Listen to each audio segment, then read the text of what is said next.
Jim of baseball. Good morning. Hello, my friend. How you doing, Tyson? I am doing really well. I feel like I'm sort of rested, well rested after a long week last week, and I had a couple deadlines at the beginning of this week. So the last few days, I'm actually on my fourth day of 75 hard, so I'm a little sore from that. But I don't know. I'm in good spirits. How about you?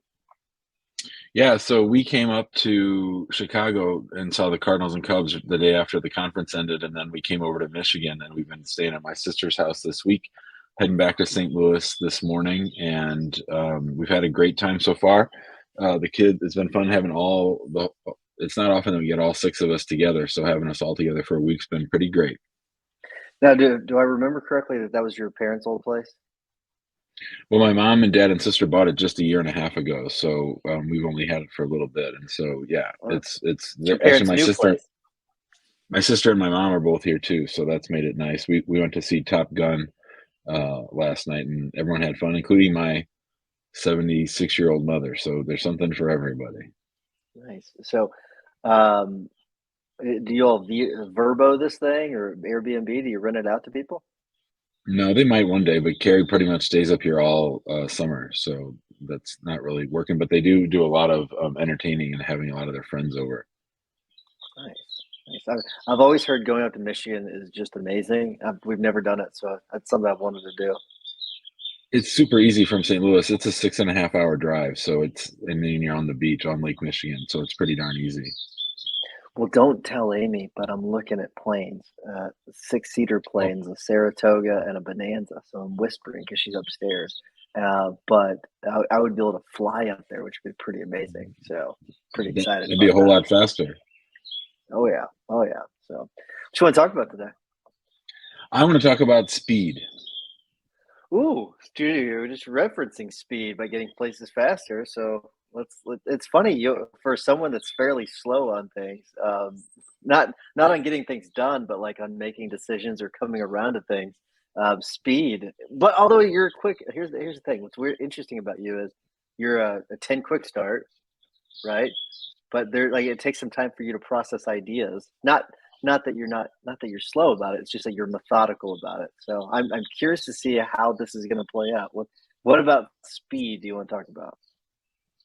Well, one of my little side hustles is I sue USCIS because they're this big, slow, lumbering government bureaucracy. And I sue them to try to get them to speed up delayed immigration cases. It's sort of my bread and butter. It's the one piece of the law that I still handle myself. But it occurs to me in watching what's happening at my firm that we are becoming that which we hate. We are becoming the bureaucracy that is USCIS. We have baked in so many complexities inside Filevine, outside Filevine, checklist, double checklist, review, peer review, supervisor review, that we have literally started to take on aspects of the government agency that we battle with every day. So the irony is not lost upon me, but I've been sitting in meetings lately with team members, and people love to make things more complex. Lawyers, especially. Our law firm has a ton of high fact finders. So I'm just in meeting after meeting where people want to make things three times more complicated than they are. And I'm just like, no, no, no. So yesterday we were on a call, and we're just about done with Smith AI. We have our own call center. We have five people who just basically answer the phones all day, and follow up with electronic leads. And they had sort of decided amongst themselves that they needed to get more information on potential leads than we wanted them to. That's something for the leads department, which is different than the client coordinators. And they were this close to setting up a system where they would ask for all this background information about a case. Then they would transfer them to the leads department, who would do it all again, who would then transfer it on to the lawyer, who would ask some more follow up questions. And I guess what I'm saying is that we need to constantly review our systems to see if things have become more complicated than they need to be. So this reminds me of your first ituration of Infusionsoft, my first iteration of Infusionsoft, where we built out. You had someone built out. I built out personally all these complexities in Infusionsoft, and it's just way too complicated. It's funny. So we did something. We reanalyzed. I don't know, 6 months ago, our intake process, very similar to what you did. But what we found is what you found is like it was a bounce of it was a bunch of like bouncing the ball to someone else, and no one was taking the shot, kind of a thing. As a basketball reference, since the finals are going on, and so the ball was bouncing back and forth instead of someone taking the shot and getting the job done. So we've created this cares team, which is our leads team, and now we have two people on our cares team now. Jimmy, we're growing like you are. We're getting our team together, but they do all of that initial front, like all the front work. So the evaluation of the case, getting the case signed up, everything, opening the claim with insurance adjusters, getting all the letters of representation going out, getting all that stuff done at the very very beginning, and then hands it over to an actual pod to actually do the legal work on the case. But what it does is it prevents that back and forth, because that's what was happening, was back and forth, back and forth. It goes from one person to another person to another person. We got really cute early on with our system, and we just simplified it. We said, okay, CARES team is doing everything. That's what they're going to do, all this stuff on this part of it, and then we'll hand it off, because you do. We like to get cute with our systems, especially whenever you first start building the systems. Like, I want you to think about like your first systems that you built out. Oh, this is going to be so amazing, right? You're gonna like you feel like you're like this mastermind of this thing that you're putting together, and you saw my mind maps, right? I can get kind of complicated with things, and so I think we do that. So just sometimes simple is far better than complicated. I love that analogy of people not wanting to take the shots. And one of the things that I say often is that even on individual cases, sometimes at some point, somebody has to decide to pick the case up, put it on their back, and carry it across the goal line. You've got to like will the thing to be done. And so I love that analogy. And you're absolutely right about how we think our future systems are going to be perfect. And Adela has a phrase that she always says, which is, it's going to be magical.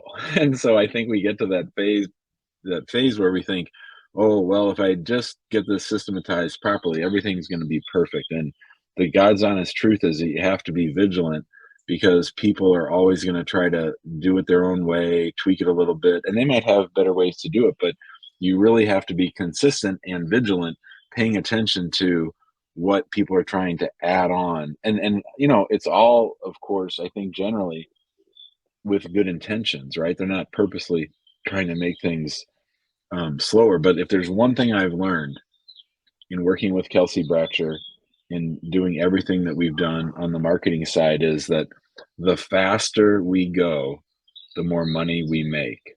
And I think that's absolutely true. That if you and I think, Tyson, I'm looking at our numbers this year. I think this will be this year. If we don't get things sped up a little bit, we're not going to have had the growth that we've had the last 3 years, which I'm sort of having to come to terms with. But we need to fix some stuff before we ramp up again. Well, it sounds like you're probably coming into that maturation phase, which is completely normal when in the growth of a company. Sometimes, and it's, and I want to go back to the basketball analogy in a moment, but there is the maturation stage in a company where you kind of level out, and some would even maybe even call it a plateau, and that's it's completely normal. You can't have 3x growth every year. You just can't. It's just not. It's no industry has that growth. I mean, I guess some tech industry does, but it eventually will plateau. So what you're going through, Jim, is completely normal. But so you were talking about putting things on your back, and then people trying to do things, and tweaking things and making systems. But do you know the term ball stopper? You ever heard of a ball No, stopper? Yeah. no. Ball stopper is it means you're passing the ball around. You got five people on a team, and inevitably this one person, um, they will they're a ball stopper. They get the ball, and they're the one that like they're dribbling around. They're not passing the ball.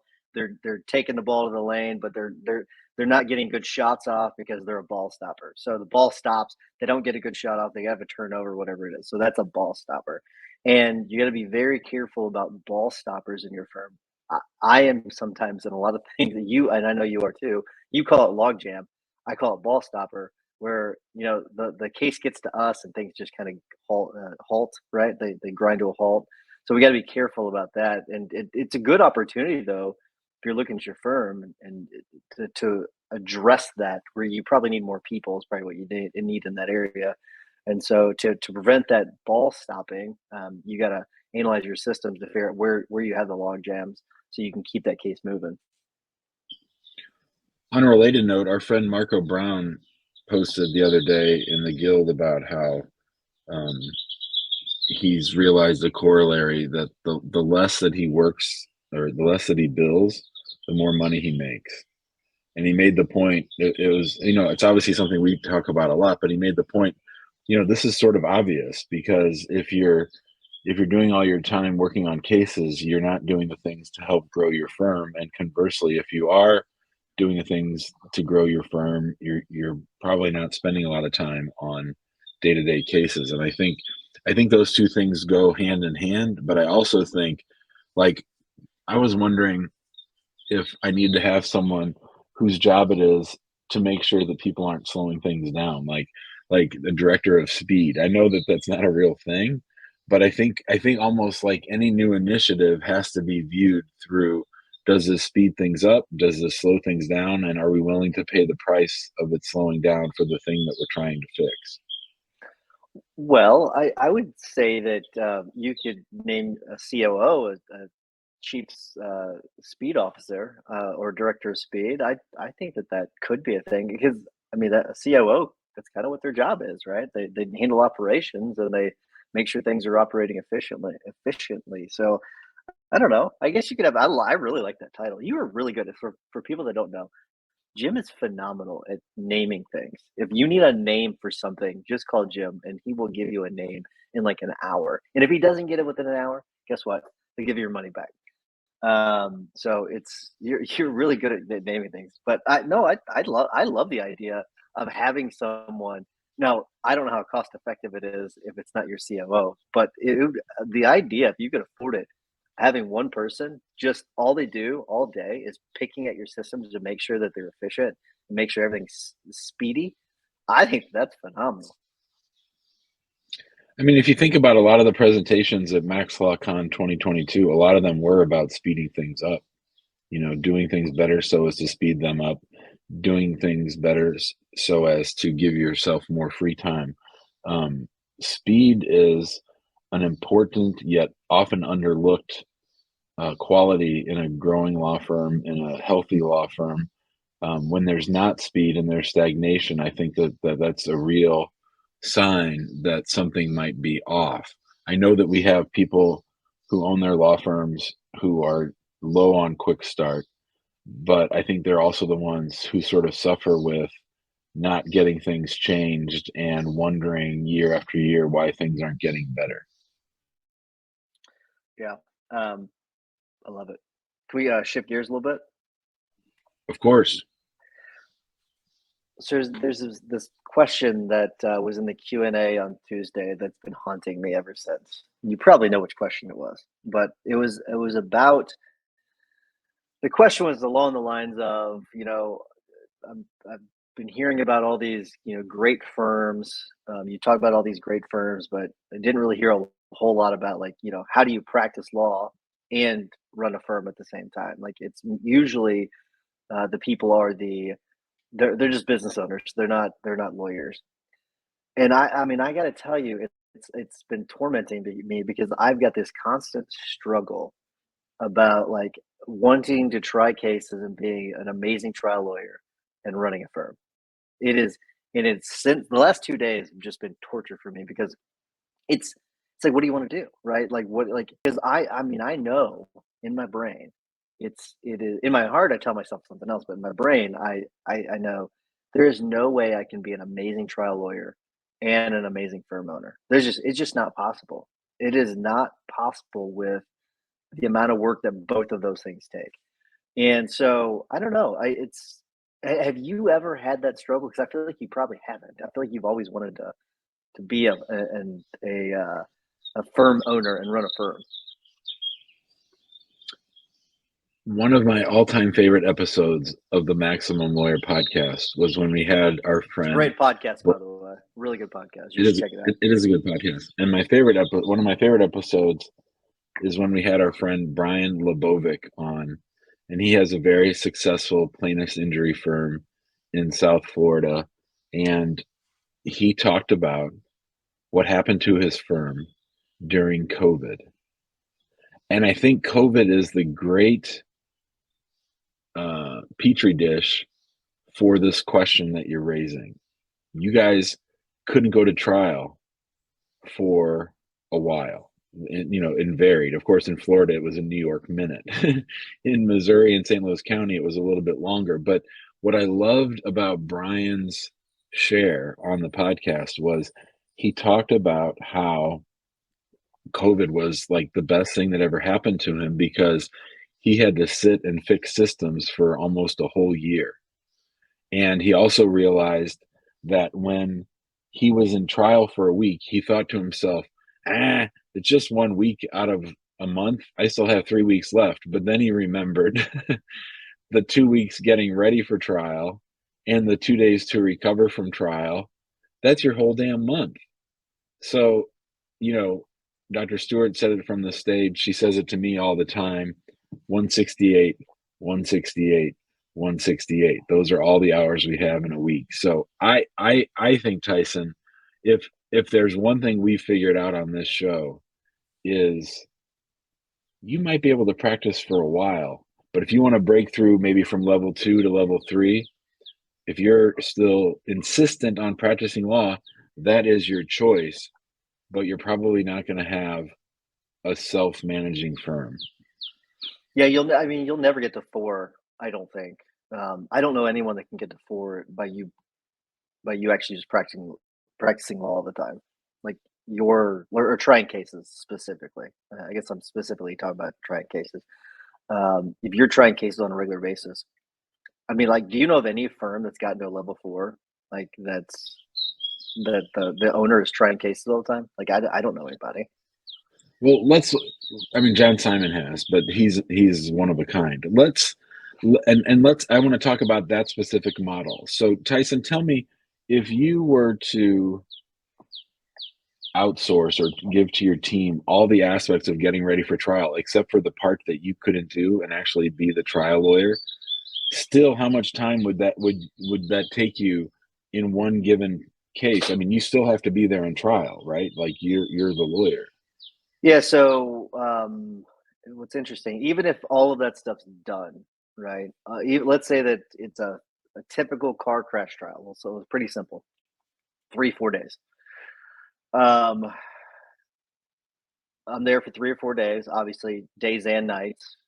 But our approach is we get to know our clients, right? We don't just, so I'm going to be spending time with the clients and getting to know them, like visiting them at their homes, maybe even invite them over to my home, actually getting to know them, spending a lot of time with them. That's then you got the time where I'm reviewing depositions and reviewing discovery and making sure that, I'd have to be involved at a fairly early time because we'd want to make sure we got the theme and the theory worked out and all the rules of the road worked out, because the rules really dictate everything. So I'd have to be intimately involved probably. Let's say that I've got a team that has figured out the rules. I can trust them with the rules. I can trust them with working out, theme and theory of the case, getting the depositions, all that stuff done. I still got to get to know the clients. I still got to be there for the trial. So you're talking about, still weeks of prep for a case is what we're talking about. We're not talking about a small amount of time. So if you had a fully optimized trial team and a fully optimized law firm where you really were just sitting there and saying, do this, this, this, this, this, and this, like everyone brought their interests to you and you sat around and you said, yes, no, no, maybe, yes, maybe, let's see next week. Like if you could get it to that level, which I think is maybe a pipe dream, I think there has to be a significant amount of Tyson in law firm owner land, and I think that's inherently in conflict with Tyson, the Perry Mason trial lawyer land. Yeah, I mean, no question. Like, there's someone I want to try to get on the podcast. His name's Nick Rowley. You may or may not know him, but like any of the serious PI lawyers know who Nick Rowley is. He's he is of our generation, maybe the best trial lawyer out there. He's amazing, truly amazing, and I want to know if he has like a practice manager. Like, how does he do this? He gets amazing results. It's quite incredible how many multi-million dollar verdicts. Like, I'm talking like in the 20s, $20 million verdicts he gets on a regular basis. It's quite fascinating. I wonder how he does it. Does he must have a team that is just amazing, at least in my mind. I don't know how he could actually run a practice and try the cases like he does. So I want to pick his brain to see, like, okay, how are you doing things, and maybe we can dissect it a little bit. Maybe he's a unicorn. Maybe he's like John Simon is, where John Simon is also, but John Simon also does have people that he's got a non-lawyer that runs his firm. That is that I know pretty well. She runs the firm. She does a lot of the stuff that he doesn't do that allows him to try the cases. So I think that that's a key element of this. And I guess I would just ask you, what I I know that doing trial work is fun, right? But I mean, you said that I sort of shifted to wanting to be a law firm owner rather quickly, and I probably did. But at the end of the day, I asked myself, what am I really learning going to another naturalization interview? What am I really learning going to another green card interview based on marriage? I mean, yeah, it's sort of fun, it's sort of interesting, but to me, where I'm at right now, it's a little bit of the polishing the silver. It's stuff I've already done. I guess, trying to master the art of trial work is in itself its own noble pursuit, but at the end of the day, it might just be a noble pursuit and not the thing that's gonna make you really happy. That's true. I think part of my hesitation is I don't think that there's anybody in my firm that is nearly as good as I am at trying cases. Mm. And maybe that's part of the problem. Maybe I need to go out and find someone that's better than me and hire that person. And part of it's ego. Like, we kind of talked about ego before. I think part of it's ego. I mean, it's being able to like go into that arena and win. I don't know. There's something to that as well. It's so there's the ego part of it too. It's fun, but it is it's nice going in there and getting those scalps. It's just it's just that's just part of it. So then I would say, if that's true, then I would just ask myself this question: what would have to happen, or what would it look like for me to sort of be past that? Not that you have to actively want to be past it, but like, just ask yourself, am I doing this just to keep doing it or to feed my ego, or is there what conditions would have to be present for me to feel comfortable? And maybe, like you said, it's hiring another experienced trial lawyer. Um, I don't know. It's a good question. What would have to happen for me to get past that? I mean, I'm not going to give you an answer to that question right now. That's a Sure. sit and think for hours kind of question.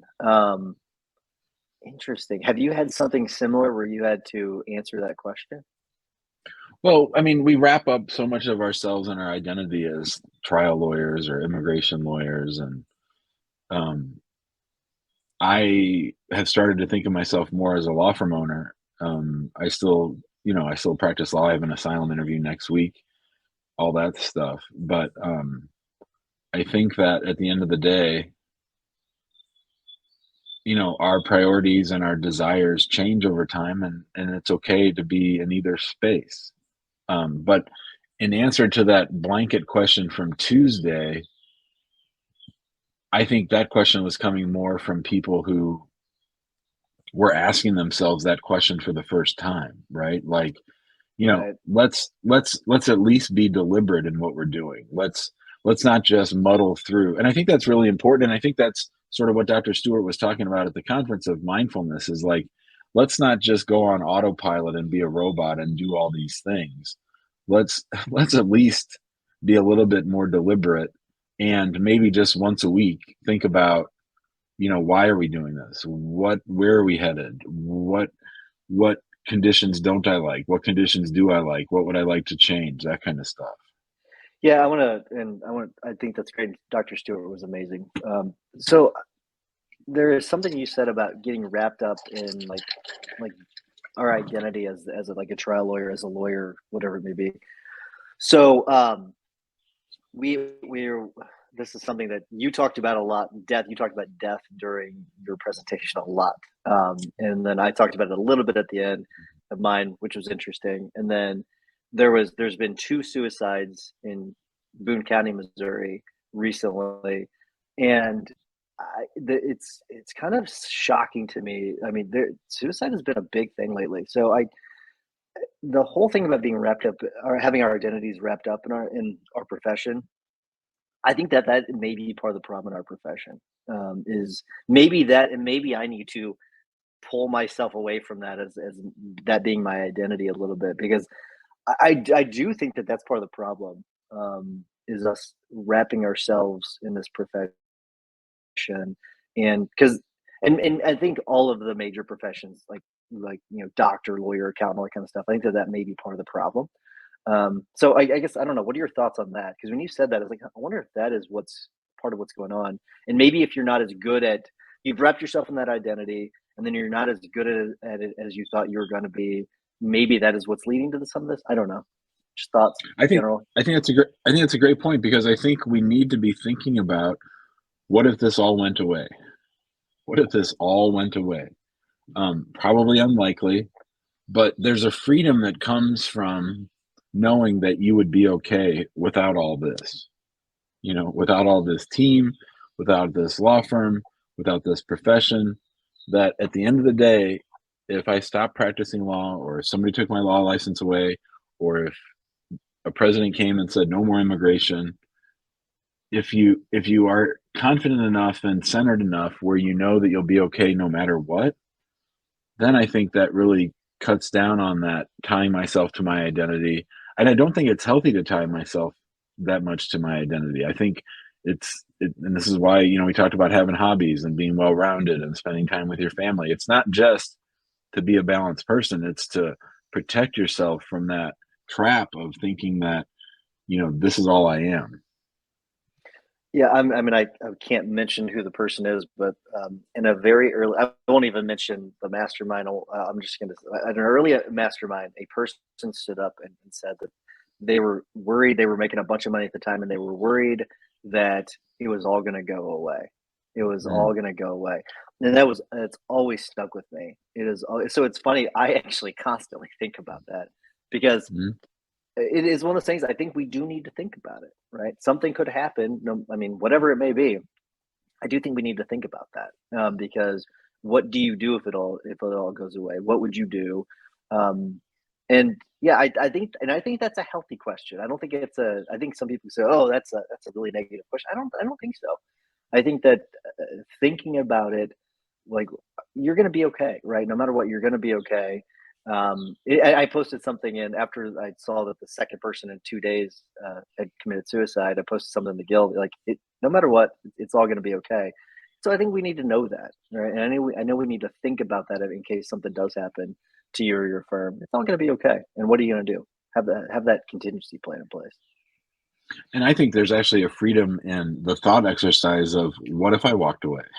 What if what if it wasn't that something bad happened to me and this got taken from me, but what if I decided I wanted to do something else? That's even more of a level of freedom, I think. Yeah, I mean, it like, I have had that thought, right? Just like, things would probably be a lot easier if I went and worked at a insurance company. It probably Mm. would be, but that was probably a bad choice. The at a I don't know, mortgage company. That doesn't mean I'd be happy though. That's another thing too. Like, just because it might be easier doesn't mean you're going to be happier. So that's another dynamic to this. I don't know. A lot of deep thoughts to ponder, for sure. I don't As plan on walking always. away, by the way. I don't plan on walking away, but it's a fun thought. So, all right, man. It's been fun. I will talk to you later today.